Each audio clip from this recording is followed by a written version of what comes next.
Hey, welcome to today's Daily Dose. We are on location in northern Arizona, enjoying a little bit of reprieve from the heat. Anyway, the question today is, do your actions speak louder than your words? Is this statement biblical? Do our actions really speak louder than our words? I would say yes.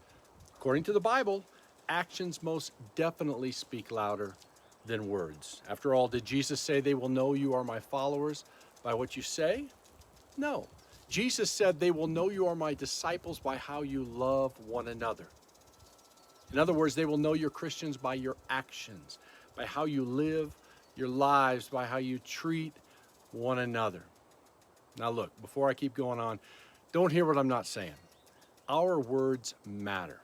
Proverbs 18:21 reminds us that death and life are in the power of the tongue. Our words are powerful, but words aren't enough. Our actions matter. What we do matters. I'm reminded of what Paul said to the church in Corinth when he said, "My message and my preaching were not with wise and persuasive words, but with a demonstration of the Spirit's power, so that your faith might not rest on human wisdom, but on God's power." 1 Corinthians 2, 4, and 5. So, did any of you hear these words from your parents growing up? Do as I say, not as I do.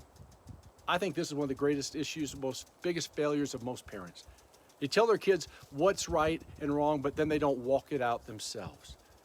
It's a problem because I think the best form of discipleship, of raising our children, especially in the Lord, is to have our kids actually watch our lives.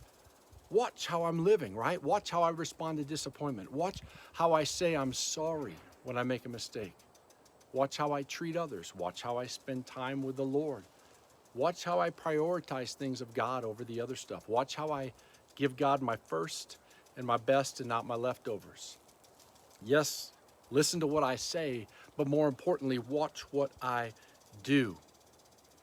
And I just think this world, like our kids, they need to see evidence that we are truly following Jesus. Not just talking about Jesus, not just being whitewashed tombs, all talk and no walk, but people need to see us actually following him with our lives, with our actions, with our decisions, and with our time. Our lives should echo the biblical call, follow me as I follow Jesus. Let me talk about parenting some more. Telling and teaching our kids truth is super important. But if we aren't living it out ourselves, then all we're really teaching our kids is that this stuff we're saying really doesn't matter and doesn't really work. Sounds good, but doesn't really work in the real world. We're actually being hypocrites at that point. We're raising rebels who don't want anything to do with the empty and powerless religion that we're selling them. So as parents, I hope we understand that our children are watching and they're learning to be like us. They're picking up what we're putting down. Jesus demonstrated and declared this truth himself. See, Jesus gave them this answer. I tell you the truth, the Son can do nothing by himself. He can only do what he sees the Father doing. Because whatever the Father does, the Son also does. For the Father loves the Son and shows him all that he does. That's in the Gospel of John, chapter 5. And the relationship between the Heavenly Father and the Son is a perfect model of what God has designed for that parent-child relationship. Notice God created children with a desire and a predisposition to be like dad, to be like mom. They're going to mimic and copy and follow our ways. Come on now, they will. Again, this is demonstrated by Jesus. The Son, he says, is the radiance or the reflection of God's glory, the exact representation of his being. That's in Hebrews 1. So notice, Jesus reflects his Father. Similarly, our children will also reflect and they will represent who we are. They're going to become mini-me's of us, right? In many ways, I became who my earthly father was and is when he was raising me.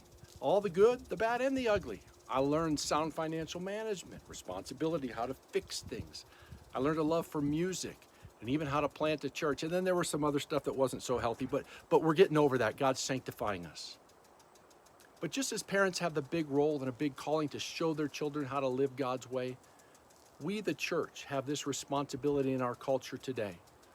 And Paul illustrates how this principle is supposed to work. Follow my example as I follow Christ, 1 Corinthians 11:1. And I believe there's nothing that turns people away from the Lord more than watching people who preach religion, but who don't truly walk with God. So I'm convinced that the greatest thing that we can do to help our children and to help our culture love Jesus and live for God is for us to live for God, demonstrating that sincere intimacy, love, honor, surrender to the Lord. That's a life. That's a life of actions that will truly speak volumes. Because after all, our actions truly do speak louder than our words. Be blessed.